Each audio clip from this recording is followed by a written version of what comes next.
Okay, welcome everyone to another edition of Making an Impact. I am your host, Simply Sensational Billy James. This week I am wearing my TNA Lockdown 2012 t-shirt. That year I saw the pay-per-view at the theater. It was kind of cool. I had my popcorn and my soda, kicked back and enjoyed the pay-per-view. And guess what? It was only $15. That made it even sweeter. But by the time you buy the popcorn and drink, yeah. But anyway, it was cool to watch it at the theater. Now, on to Impact Wrestling. Tonight, a lot of stuff going on. A four-way elimination match to determine the number one contender, the Bobby Lashley's title, TNA World Heavyweight title. Also, we have a TNA Knockouts title match as Havok defends against Madison Rayne, who is currently the number one contender. Also, EC3 says he's going to introduce his new bodyguard. So we're going to, that's going to be interesting, and a lot much more. So, hey, let's get right into it. Also, I'll talk briefly about Bound for Glory and some other little tidbit news in TNA. I'm going to go ahead, I'll remind you at the end of the show, but I'm going to go ahead and tell you now, next week there will be no Making an Impact. I'm going to be on vacation, and I'm not going to have the resources that I usually have to put the show together. My laptop's not quite, my laptop that I take with me when I go on vacations is not the stuff to do the editing, so I won't, and plus I don't have the privacy to do it, so, and I'm going to be extremely busy and such. So anyway, next week no Making the Impact, but hey, still watch it, okay? You never know what's going to happen. So all right, let's get started.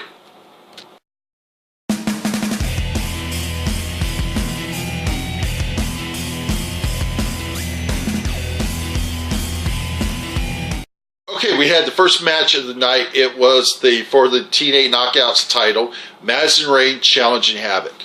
Okay, Madison Rayne went right on the offense. She went, for a waist lock, but she couldn't keep it because Havok just blew her off. And Havok pretty much was swapping her away until things got to the outside of the ring. Madison tried everything she could, but then Havok got her into that bear hug type maneuver and slammed her right into the ring apron. It looked like it hurt like hell. Madison tried several times in the match to make a comeback, just couldn't do it. At one point in the match, Havok had Madison in a full Nelson, a variation of it, because she had her legs off the ground and was holding her up, and it looked to be a very sufficient submission move, and it looked like that damn thing hurt. Also, Havok hit several knee backbreakers on Madison, and at one point was stretching her across the knee. Oh man, how Madison can bend like that, I have no idea, but that had to hurt. Madison made a small comeback when she was able to knock Havok out of the ring, and they were Havok was arguing with Earl Hebner, and Madison was able to hit a baseball slide drop kick on Havok. Several times she tried to get her back in the ring and hit a suplex, but couldn't do it. And she tried several times with nice forearms and such, but and a missile drop kick, but Havok wouldn't be stopped. She came back and hit the Harlot Slayer, which is that choke slam. Hit that 1, 2, 3. It's academic, and Havok retains the TNA Knockouts title. So, good match. Madison was the face this time. There wasn't any, heelish things coming out of her. Also, they showed a pre-interview with her before the match, explaining her actions last week, and it's like she said, it's every woman for herself. What's Taryn upset because I rolled her up and, took advantage, and why should I stand around and get a beating, and I kind of like the explanation. So who's next for Havok now that Madison Rayne has had her shot? Well, my girl that I would like to see get a shot is Brooke Tessmacher, but it looks like Brooke's out. I think right now they can't be on TV because of that they're on the Amazing Race. I think they have to sign some kind of agreement where they won't appear on any other television shows until the race is over. So that's the reason why we haven't seen Robbie E either. Also, it's rumored that Brooke has had a ACL surgery, and she's out with a torn ACL. So, and that's anywhere 4 or 6 months. So, but I guess it's good that they have this downtime now with TNA, because they're not going to start doing any new TV tapings until January, which is good because that gives her time to heal. So, who do I see getting the next title shot? I probably see Taryn Terrell. I mean, I said it last year, if it hadn't been for her pregnancy, she would be the TNA Knockouts champion already. So, we're going to see what's going to happen with that. But, hey, check this match out. Madison Rayne versus Havok for the TNA Knockouts title. Good match. Need to check it out.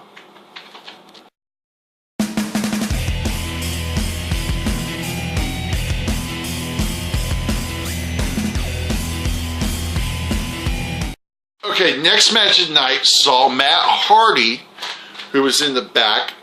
His brother, Jeff, was announced as one of the 4 men that will be competing to earn the title shot for the TNA World Heavyweight Championship. And of all people, Magnus approaches him, and they go bantering back and forth. And we get a match between Matt Hardy and Magnus, which was a pretty good match. Magnus was quite impressive. He held his own against Matt Hardy, excuse me. At the beginning of the match, they were like going back and forth. Matt Hardy was getting a little control because he was getting a flurry of offense, a lot of strikes and kicks, and Magnus bailed out of the ring, which got a lot of boos from the fan, which of course he's the heel. But anyway, Matt tried coming out and slides out, comes out out the apron or out of the ring to fight, and Magnus gets him up on his shoulders and slams him into the ring post corner. Then he slams him into the apron, and it was a nasty type move. I mean, brutal. I mean, it looked very efficient. So Magnus has control of the match, and he works several times on Matt Hardy, and he gets a near fall. Hardy comes back striking, and the momentum shifts. They go back and forth, back and forth. Magnus hits a nice clothesline on him, and then grounds him to the mat, working on him. Magnus goes for a top rope move, most likely the elbow shot, but he comes up short. That gives Matt Hardy the open. He hits a side effect, near fall. Then he goes for a moonsault, and that's another near fall, 2 count. Magnus comes back, and he rolls Matt Hardy up, and he tries to use the rope for leverage, but the referee catches him. And then Matt Hardy hits the twist of fate. 1, 2, 3, Matt Hardy's your winner. Good match. It was nice to see Magnus back in the ring. Matter of fact, we were talking about Magnus a couple nights ago on the wrestling debate, which you can listen to on the Nerdport Network via Blog Talk Radio. We were talking about Magnus needing to make his return. Well, he sure enough did. Good match. How long is Matt Hardy sticking around? I don't know, but hey, I liked the match. It was good. It was fresh, something new we hadn't seen, and I'm all for it. So it's going to be interesting to see what's going to happen next for Matt Hardy and Magnus. So we'll just have to kind of keep our eyes on that and see what's going to happen.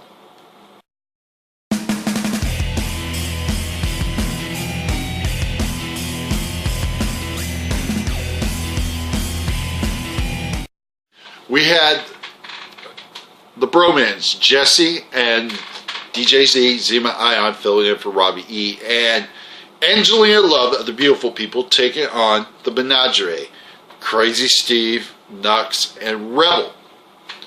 Okay, match started off with it looked like it was going to be Rebel and Angelina, and as they're kind of going circling each other, DJ Z reaches in and smacks Rebel on the ass. Hey, when you got an ass like that, it's got to be spanked. And thank God my wife's not here to hear me say that. And also thank God she doesn't listen to this show. Or watch the show, excuse me. But anyway, so it's now Angelina attacks her from the back and hits her with a nice forearm shot. But then, we get the tag. The guys are in. It's DJ Z and Knux. And Knux, he goes to town on DJ Z and smacks him in the ass. And he smacks him hard. So he slams DJ Z down and tags in Crazy Steve. So Crazy Steve gets a nice front headlock in on DJ Z, and then gets driven back into the Bromance corners. Jessie tags in. He starts working on Steve, and they go at it. And then, but it looks like he's going to make a comeback. Steve falls into a slide and by the ring apron side, which allows Velvet Sky, who accompanied Jessie, DJ Z, and Angelina Love to the ring, allows her to choke and throttle Crazy Steve while the referee's distracted. So Jessie and DJ Z take turns tagging in and out, working on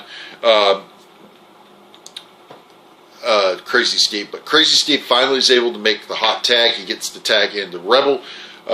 Rebel comes in, but before she can get involved with Angelina Love, DJ Z is teasing her again. Knux comes around and kicks him in the face. The ladies go back and forth for a while. Tag is made. We got Jessie and Crazy Steve back in the ring. Angelina Love tries to distract Crazy Steve, trying to give him a hot, trying to distract him.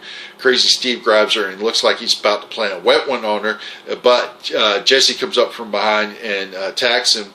But Crazy Steve is able to counter it, rolls him up, gets a 1, 2, 3, and the Menagerie are winners. So, is this a good match to watch? If you miss it, not a big deal. If you want to watch it, that's great. Rebel, you can tell she's a little green, but a little better than what's a couple of her other matches.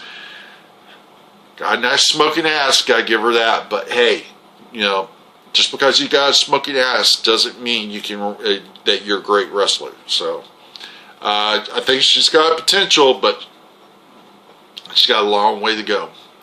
Long way to go. So we'll just have to wait and see what's going to happen with that. Where was the Freak, aka Rob Terry? Is he now gone? Who knows? And are we going to see Crazy Steve and Knux try to go for the TNA Tag Team titles? A lot of questions. We'll just have to wait and see.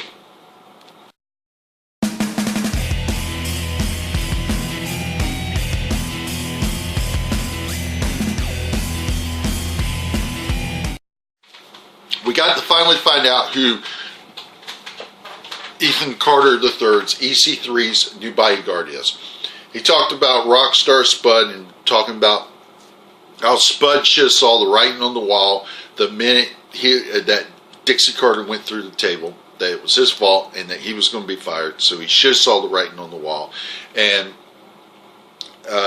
EC3 brings out his new bodyguard, Tyrus, like short for Tyrannosaurus Rex. And in case you're wondering, Tyrus was known in the WWE, you guessed it, as Brodus Clay. So we get some smack going, and EC3 brags about how he's beaten every TNA Hall of Famer, how he's beaten Sting, Kurt Angle, Bully Ray. He's beaten them all. Well, guess what? Devon comes down and talks how Bully Ray might not be here, but I am, and you ain't beat me. Well, it looks like we're about to get a match between EC3 and Devon, but out of the blue, Bram comes down and takes out Devon. I mean, just total takes him out from behind and lays waste to him. Anyway, they go to a commercial break and come back, and EC3's like, he just defeated Devon. So he says, hey, let's bring someone out. Let's have a match for my man Tyrus and to break the ice in TNA. And then you hear it, oh hell yeah, it's Shark Boy again. I don't know what's going on with the Shark Boy gimmick now. Shark Boy's like, they had him in the back eating donuts and such. I'm not going to go that much into the match. Basically, all you need to know is Tyrus won it with a choke slam. It was a squash match, plain and simple squash match. Here's my thoughts on Tyrus, formerly Brodus Clay.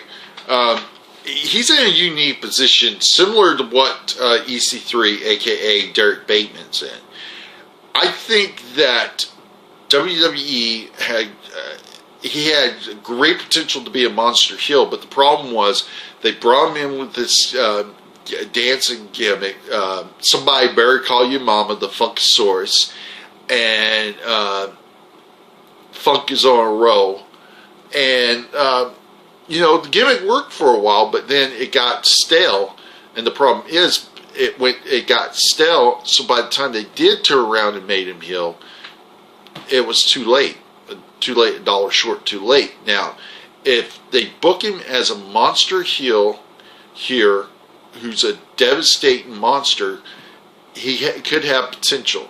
Who has the better potential to be a success in TNA?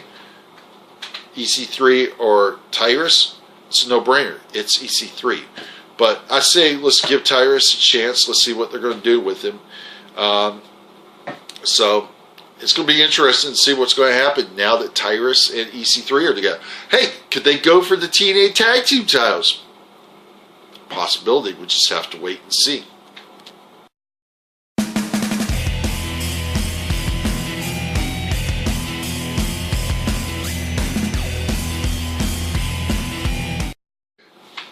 At the beginning of Impact Wrestling, Kurt Angle came out to address Bobby Roode, who came out by himself because Kurt Angle told MVP and King to take the night off. He basically asks Lashley, why are you turning down Roode's challenge for another match? And Lashley basically says, because I've already beat him. Angle lays down the law saying, I make the matches, you don't. I decide who's going to challenge you for that title, and you defend that title. That is your job. So, Kurt Angle announces that as the main event, we will have a four-way elimination match. Eric Young versus Jeff Hardy versus Austin Aries versus Bobby Roode. Now, in case you didn't notice, here's the theme. Two themes. One, all four men, former TNA World Heavyweight Champions. Secondly, these are men that have challenged Lashley for the title, with Roode being closest. And let me tell you something, this match was freaking awesome. It went 30 minutes. I mean, they were going back and forth trying to take each other down. They were doing so much with four men. It was like, it's just impossible to keep, watching. It's like going back and forth. It just was amazing. They would try to get pinfalls. There was one where Jeff Hardy was jumping from every guy trying to get a pinfall because they were down, but couldn't do it. I'm just reading some of it here because it's just so much going on, and I was just like overexcited trying to watch going back and forth. They were just wobbling the hell out of each other. Basically, it was like, it was just amazing. At one point, there was like a dime.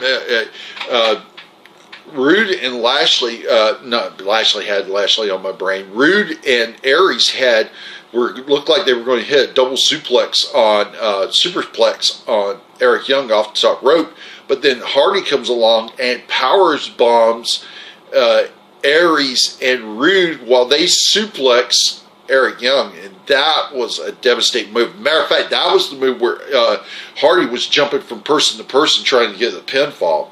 I mean, it was amazing. Everybody tried, for a finishing move. Jeff Hardy tried for a swanton, but Aries blocked it. Eric Young went for a moonsault, but missed. Hardy missed a swanton from the other side. Aries, and here's where it got really cool. Aries hits the brainbuster on Hardy. At the same time, Roode hits the Roode bomb on Young. 1, 2, 3. 2 men eliminated right off the bat. So now it is down to Roode and Lashley. And these guys just went at it back to forth, back to forth. There was one point where Aries was had countered with a roll-up, but then Roode rolls it into a crossface. It was very amazing. And then, Aries has to stretch and stretch and stretch, and he's finally able to break it, and he comes back with a last chancery, which was nice. Also, just so you know, he hit a nice swinging net breaker on Roode in the ropes. He tries to go for a brainbuster, but can't get it. Roode tries the counter with the Roode bomb, but couldn't do it. Aries tries again, but Roode shakes him off. Aries hits the discus clothesline on Roode. Roode whirls back, and he finally gets to hit the Roode bomb. 1, 2, 3. Bobby Roode is now the #1 contender for the TNA World Heavyweight Championship. Excuse me, and that means it's Bobby Lashley versus Bobby Roode. We get that again, and that's going to be awesome. Awesome match of the night for sure. You guys gotta watch it. This is the must-see match. 2 weeks in a row, the main event has been off the chain. You gotta watch it. All 4 men did a freaking awesome job. Sorry about the interruption, folks. Anyway, great match. Gotta watch it. All 4 men. It was at the end of the match, shaking hands. It was a nice thing to see. So it's a great match. Gotta watch it. Okay, guys.